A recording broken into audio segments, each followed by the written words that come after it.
สวัส สวัส ดี ดีค ค่ะ รับพวกเรานักเรียนโรงเรียนเดอะศรีไพวัน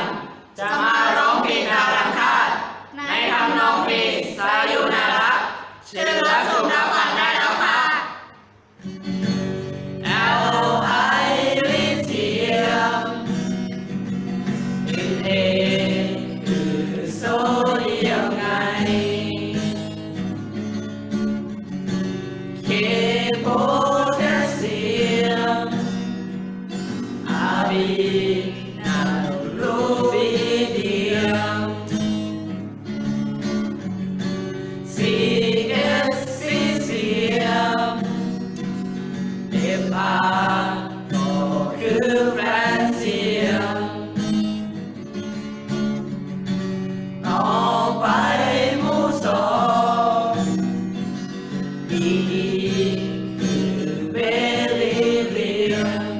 แต่ยิ่งจำก็ยิ่งจะทรมานพยายามจะจำแล้วพยายามจะท่องแล้วแต่ก็ยังไม่คราวยังลืมอีกครั้งพยายามจะจำนะพยายามจะท่องนะก็ยังนะยิ่งพายิ่งพยายามยังไงในใจมันร้องตะโกนโอ้ยครูก็สั่งให้พวกเรามาทำคลิปแต่เราท่าแต่จะร้องตะโกนอ้าวครูก็ได้ต่อไปก็คือ MG Mg คือแมกนีเซียม Ca ก็คือแคลเซียม Sr สตรอนเซียม Ba ก็คือแบเรียม Ra นั่นคือเรเดียมนั่นไงต้องจำไว้ต่อไปนั่นคือหมู่สาม นี่ก็คือโบรอนนั่นใช่ไหมต่อจากนี้คืออะไรครูบอกได้ไหมครับจะไม่บอกก็ไม่เป็นไรเดี๋ยวพวกเราจะไปค้นหาเอาเอง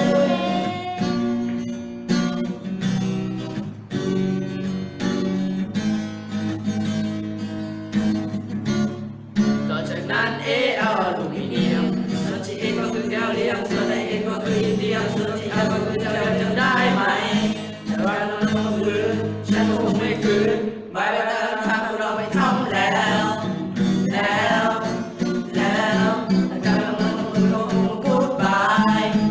บายต่อจากนั้นก็คือหมู่สี่นั่นก็คือคาร์บอน Si นั้นซิลิคอน Te เจอแมเนียม Sn นั่นคือดีบุก Pb ก็คือตะกั่วรู้ไหมต่อไปเราจะท่องหมู่ห้ากัน N นั้นไนโตรเจน P ฟอสฟอรัสซาลูเอสไง Ap คือพวกนั้นไงครับ Bi นั้นบิสมาร์ทรู้หรือยังจำได้กันบ้างไหม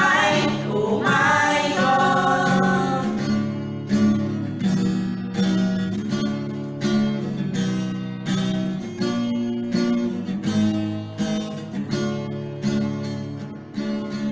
หมู่นั้นออกซิเจ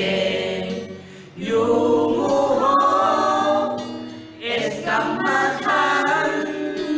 ไงซิลิเนียมก็คือ Se ไง